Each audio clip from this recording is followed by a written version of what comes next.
is up, you guys? Welcome back to another one. If you are new to the channel, I am Gold Pony. I do new car, truck, SUV reviews on YouTube, and today we are in the new 2022 Toyota Highlander, courtesy of Younger Toyota in Hagerstown, Maryland. For more information on their inventory, please feel free to check out the link in the description box below. And so I'm in this one today because there's actually a couple of nice changes for the 2022 Highlander. Of course, you have incredible reliability. That, of course, is what Toyota is known for. After all, you actually do get 2 years or 25,000 miles of complimentary maintenance as well. A lot of people don't necessarily know that, so always like to mention that. But ultimately in this video, we'll be testing out and going over everything about this one, from acceleration, braking, steering feel, ride quality, sound system, exhaust clip, all of that fun stuff. So having said all of that, what do you guys say? Let's just go ahead and jump right into it. And as always, let's start with pricing. And so there will be several different trim levels for the 2022 Highlander. First one being the L, starting at $35,205, LE for $37,405, XLE for $40,405, XSE, which actually is the one we have today, starting at $42,000, Limited for $44,360, and Platinum for $47,560. By the way, that was all pricing for the front wheel drive configuration. If you wanted to add all-wheel drive, simply add roughly $2,000 then to any of those prices. But regardless of trim level that you go with, the power plant on this thing is going to be the same. Powering the 2022 Highlander will be a 3.5 liter naturally aspirated V6, putting out 295 horsepower at 6,600 RPM, 263 pound-feet of torque, coming in at 4,700 RPM. Power sent to front wheels or all wheels through an 8-speed automatic. 0 to 60 time coming in at approximately 7.3 seconds, with MPG numbers coming in at 21 in the city, 29 on the highway for the front wheel drive, 20 in the city, 27 then on the highway for the all-wheel drive, taking regular unleaded fuel. But said that before we do any kind of fun acceleration tests here in our 2022 Highlander, I did want to mention to you guys the drive modes. And so all of those drive mode adjustments are located directly behind the shifter. There's a toggle switch. There's also a circular dial. The toggle switch is going to give you your on-road driving modes, which will include eco, normal, and sport.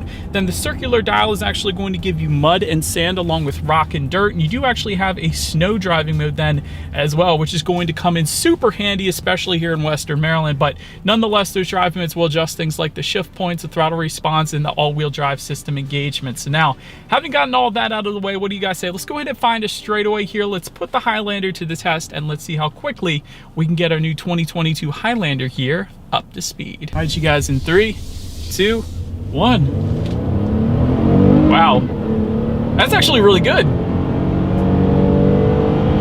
You know what? There's so many turbocharged engines out there right now. And yes, we all know they're more unreliable, but this naturally aspirated engine has a ton of power and it's extremely reliable as well. So it's really the best of both worlds.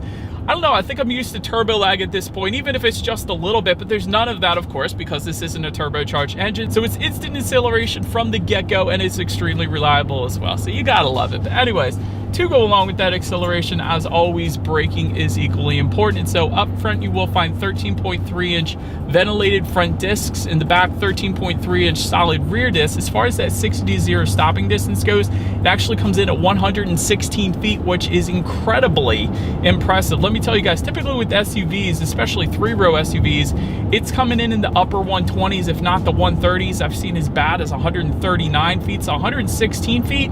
Quite honestly, it's sports sedan good. So immediate stop in this thing, which is what you want because you're more than likely going to have some precious cargo sitting in the back seat. So definitely a good thing there. And the braking feel is perfectly fine. I love it. Definitely leans towards the firmer side of things, which I personally appreciate. Then touching on suspension and handling, up front, you're going to get an independent McPherson strut front suspension. In the back, trailing wishbone type rear suspension, a front stabilizer bar then as well. As far as ride quality goes, it's been perfectly fine on my short test drive here today. So definitely no issues with that. As far as steering feel goes, leans a little bit more on the heavier side compared to a lot of other 3-row SUVs I've tested. I'll put it that way. I mean, it's nothing crazy like a sports car, but comparing it to other 3-row SUVs that I test, it's definitely on the heavier side, which I like. It gives you better driver feedback. It instantly points you in the direction that you want to go. So I personally appreciate that. As far as cabin noise goes, you guys can tell I'm actually going 52-ish miles per hour right now. So not a whole lot of exterior wind noise whatsoever coming into the cabin. You will get an acoustic laminated front windshield for all trim levels. And then if you were to go with the limited or the platinum trims, you will actually get acoustic laminated front side glass then as well. So we don't don't have one of those two trims, but having said that, it's still perfectly fine, quite honestly. Then touching on visibility, I don't have the third row up right now, but I can see perfectly fine out the back without that third row up. I put it that way because sometimes the third row headrests tend to be beefy on other SUVs, but right now it looks perfectly fine. Rain sensing windshield wipers do come standard on the Platinum trim level, and also with that Platinum you will find a 10-inch color head-up display projecting your speed limit, and safety features then as well. But that pretty much rounds out the performance segment of this review, you guys. Let's now go ahead and take a look at the exterior of our brand new 2022 Toyota Highlander. All right, so here she is, you guys, the new 2022 Toyota Highlander, finished in midnight black metallic. Just got it washed up. It looks pretty dang good, I gotta be honest. But anyways, let's go ahead and start up front on this one. Front grille, of course, is going to differ amongst the trim levels. You're either going to get chrome, silver, or black surrounds, depending upon the particular trim level that you go with the XSE being more of the sportier trim level, at least in appearance. That is why we're going to have gloss black surrounds, which look dang good on a black exterior. So that's just my personal opinion. Silver accenting then found on the lower portion of that front bumper, only if you go with the Platinum trim level. That makes sense. It's more of the prestigious trim level, so to speak. To the sides, LED headlights do come standard on every single trim level across the board for added illumination at night. Automatic feature, of course, coming with that as well, meaning when it starts to get dark at night, those headlights will turn on automatically for you there. LED daytime running lights also coming standard. LED fog lights with the LE trim level and up if you wanted them. And then you actually get high output LED fog lights only for the limited and Platinum trim levels. But I also wanted to add, with that Platinum trim level, you actually get adaptive front lighting, meaning when you're going around a bend at night, those headlights will swivel based on the direction of your steering angle, better help illuminating than what is around that bend. So it's kind of a safety feature in itself. And even the whole front fascia is going to differ amongst the trim levels. For example, if you look at this particular XSE trim level versus maybe an XLE, the XSE is going to have much more aggressive design as opposed to the LE trim level. So I wanted to mention that. Also really like the hood crease you guys can see here in the middle. That actually is very prominent when you're driving. I think it's a pretty cool look. It gives it more of a beefier feel when you're behind the wheel. But anyways, pretty much rounds out the front end of this one. Let's now go ahead and make our way to the side of the Highlander. All right, so now since we are around to the side of this one, silver or gloss black roof rails come with the XLE trim level and up. Rear privacy glass is going to come standard for every single trim level across the board. Chrome beltline molding or gloss black molding in our particular case, since we have the XSE trim level. Gloss black A-pillar, you're not going to be able to obviously tell with a black exterior, but if we have maybe a silver or white exterior, or any other color really, there is going to be that gloss black A-pillar just above that side view mirror there. So I did want to emphasize that. Speaking of those side mirrors, they are body colored power adjustable side mirrors. They are heated with LED integrated turn signals as well for every single trim level across the board.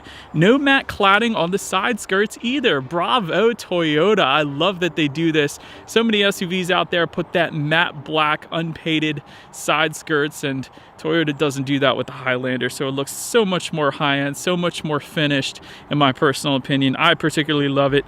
Taking a look down at the wheel configuration, 18-inch alloys for the L, LE, and XLE trims, 20-inch machine-finished alloys for the XSE, that obviously is what we have right now, 20-inch chrome alloys for the Limited, and 20-inch silver alloys for the Platinum. But pretty much rounds out the side of this one. Let's now go ahead and make our way to the back. All right, so now since we are around to the back of this one, body colored shark fin antenna all the way to the top.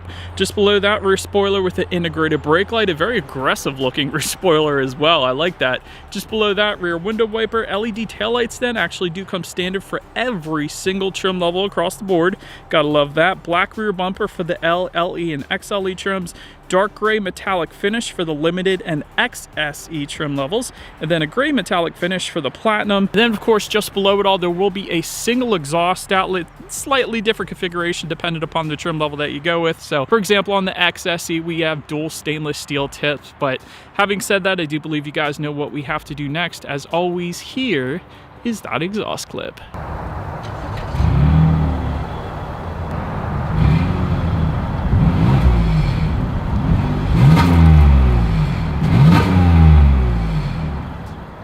And so now, since we are around back of the Highlander, when it comes to opening that rear tailgate, it is a power tailgate. If you were to go with the LE trim level and up, that is how you're going to go ahead and get that. There is a button on the key fob if you wanted to open that up. There's a button on the tailgate itself, of course, and a button by the driver's side lift knee then as well. But once opened up, cargo capacity comes in at 16 cubic feet even behind that third row. If you were to fold that third row down, that bumps it up to 48.4 cubic feet. And then with all rows folded down, it is going to come in at 84.3 cubic feet. So definitely a good bit of space there. Also found in that cargo area, there are 6 cargo tie-down anchors. You will find a couple of grocery bag hooks back there. There is a rear cargo cover if you were to go with the limited or platinum trim levels, and there's actually some in-floor storage, which I love seeing as well. And so I usually put my ice scraper back there. Being in Western Maryland here, it's definitely something we use, so that is what I would recommend putting back there. But then making our way up to the third row legroom, that is going to come in at 27.7 inches. So for reference, I'm even 6 feet tall. This is how much space I have back there. There is rear ventilation for all 3 rows, and the third row passengers actually do have a few cup holders back there then as well, but ultimately the third row is best left for children because it isn't a ton of space, but it should be able to fit a child. Then making our way to the second row legroom, that comes in at a very impressive adult-friendly 41 inches. Again, for reference, I'm even 6 feet tall. This is how much space I had in that second row. Bench seating can be found for the L, LE, and XLE trims.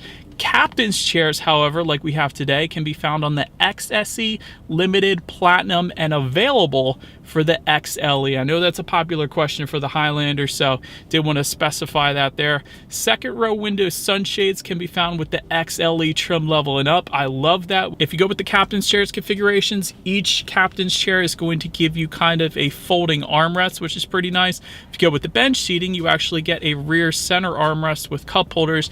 And if you go with the captain's chairs, again, you actually have cup holders between those 2 captain's chairs. So in case you were curious about where they were located, you actually can get heated second row seats then if you were to go with the platinum. And there are dual rear USB charging ports then for those second row passengers as well. And they actually can set their own temperatures as well. And we'll get to that in a little bit. But making our way then to the front seats, cloth seating with the L and LE trim, Softex upholstery for the XLE and XSE trim levels, leather seating with the limited and platinum. And new for 2022, there are now height adjustable power front seats for the XLE trim level and up. So that's one of the minor changes for the 2022 Highlander there. 8-way power driver seat though, coming with the L and LE, and you will get power lumbar if you were to go with the XLE trim level and up. Heated and ventilated front seats coming with the limited and platinum, and then heated front seats coming with the XLE trim level and up. Overall, seating was plenty comfortable. It always is in Toyota. I never have any issues there. So definitely a good vehicle to go on a nice road trip to Ocean City, Maryland with. But so then taking a look at the steering wheel, it is tilt and telescoping. It is leather wrapped for the LE trim level and up, and then heated for the limited and platinum trim levels. Then making our way to the startup, let me start by showing you guys the key here. You do have your Toyota Highlander badging on the one side, and then when you flip it over, it's pretty basic, but it's got what you need. Lock, unlock, and that button to pop the rear hatch. But it is all keyless entry with a push button start for every single trim level across the board. So all I'm going to do here is simply put my foot on the brake and press that engine start button located just by the driver's right knee then. But so once started up, tachometer is all the way to your left, speedometer is on your right. There is a fairly large digital display front and center to control what is on that digital display. There are steering wheel mounted controls found on the left side of the steering wheel there, and that gives you different information like digital speedometer, average miles per gallon at any given time, how many miles you have left until you hit empty, outside temperature, the list goes on. So pretty much everything you could possibly want on the digital portion of the gauges there. Then making our way to overall interior quality, there is a power moonroof for the XLE, XSE like we have today, and the limited trim levels. But then if you were to go with the platinum, you will get a panoramic glass roof. So definitely a good bit more light with that one. Overhead sunglass holder coming with all trim levels, and it actually comes with the rear conversation mirror, as Toyota calls it. I call it a school bus mirror, so you can essentially spy on the rear passengers. That's always fun. Auto dimming rearview mirror with home link controls coming with the XLE trim level and up, and that's for up to 3 different garage doors there. Tri-zone climate control for every single trim level level across the board. So driver, passenger, and rear passengers can all set their own temperatures. Wireless phone charger with the XLE trim level and up. Ambient interior lighting for the limited and platinum. Driver voice projection system found just in front of the driver's side visor here. That's for every single trim level across the board, so you really get to be a school bus driver then. But overall, interior quality is actually pretty incredible. I gotta be honest, for this price point, you have some contrast stitching just above the passenger side glove box. I like this red and black contrast soft text upholstery that we have in this one. There's even a cool little carbon fiber-ish look just above the passenger side glove box as well. You have some added storage just above that passenger side glove box and just below the infotainment screen. Typically, that's storage that's eaten up by something else in other vehicles, so I like that Toyota added it here on the Highlander. Just in front of the shifter, you have a decent amount of storage there, perhaps for a cell phone. 3 USB charging ports, 12-volt power outlet. You also have dual cup holders. There's an electromechanical parking brake, and within the center armrest is actually where you're going to find your wireless phone charger, and of course, decent amount of storage with the 12-volt power outlet in there as well. So overall, I love the contrast colors, and overall interior quality is pretty dang good in this thing. But now let's go ahead and make our way to the tech display here. 8-inch color touchscreen display, essentially coming standard on all trim levels but the Platinum. Platinum's going to bump that up to a 12.3-inch color touchscreen display. Bluetooth and audio streaming do come standard. Android Auto, Apple CarPlay coming standard for all trim levels, but if you were to go with the LE trim level and up, it's then wireless Android Auto, Apple CarPlay, so you gotta love that.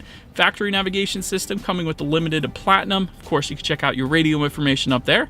By the way, when it comes to the sound systems, you will find 6 speakers for the L, LE, XLE, and XSE trim. So although we have the XSE, we actually do have an upgraded sound system with ours today. We have an 11-speaker JBL sound system available for our XSE and coming standard with the limited and platinum. So having said that, what do you guys say? Let's go ahead and turn on some Christmas music since we're in December, and let's test out the clarity of this one. I'll be home. Those old songs don't really showcase the capabilities of these new sound systems, if I'm being honest, but I could tell there was a good bit of bass, pretty good clarity, although that song was probably recorded in the 30s maybe. I don't know. But yeah, that sound system was plenty fine. JBL, I used to have a JBL subwoofer back in the day, one of my old cars, so they're definitely a very reputable company. But so then last thing I wanted to mention to you guys on that infotainment screen is when you do put the Highlander in reverse, you of course will find a rear view camera coming standard across the board. And if you were to go with the Platinum, you're going to get a 360-degree camera with a digital rear view mirror, which essentially gives you that rear view camera within that rear view mirror, which is pretty darn cool. But anyways, that as always is going to lead us into safety. And so to start, the Highlander is an IIHS Top Safety Pick Plus, which is the very highest designation given by IIHS, and that pretty much says it all right there. Front side curtain airbags do come standard, driver's knee airbag as well. In the back, you're going to have latch, aka lower anchors and tethers for children for the rear car seats, rear child door locks, tire pressure monitoring system, but also for all trim levels, you will get Toyota Safety Sense 2.5 Plus, which gives you a pre-collision system with pedestrian detection, dynamic radar cruise control, lane departure alert, automatic high beams, lane tracing assist, and road sign assist then as well. Then if you were to go with the LE trim level and up, you're going to get a blind spot monitoring system with rear cross traffic alert. And lastly, limited and platinum trims are going to add front and rear parking sensors along with automatic braking then as well. So overall, when it comes to my final thoughts, this thing is excellent safety. That IIHS Top Safety Pick Plus rating pretty much says it all right there. Great reliability, as we all know. Just pick up a Consumer Reports magazine and you're going to see confirmation that this thing has incredible reliability, basically. Brilliant braking as well. I was kind of surprised to see a 3-row SUV coming in at 116 feet from 60 to 0. That's incredibly impressive. As far as room for improvement goes, quite honestly, there's only 2 things. A full digital gauge cluster would be freaking awesome in this thing, and that 3rd row is a bit snug, so if they can figure out a way to make that a little bit more space in the 3rd row. Not that it's necessary, because I mean, you got the Sequoia and other Toyota SUVs that give more, but still, it would be nice. But that is about it for this one, you guys. Thank you so much for watching. Feel free to follow me on social media at the bottom of the screen if you want to see what's coming next on the channel. Before it actually gets to YouTube, be sure to hit the subscribe and the bell notification button if you're into new car reviews. That is what we do here on this channel after all. Do appreciate you guys watching more than you know, and I will see you guys all in the next video. Stay out.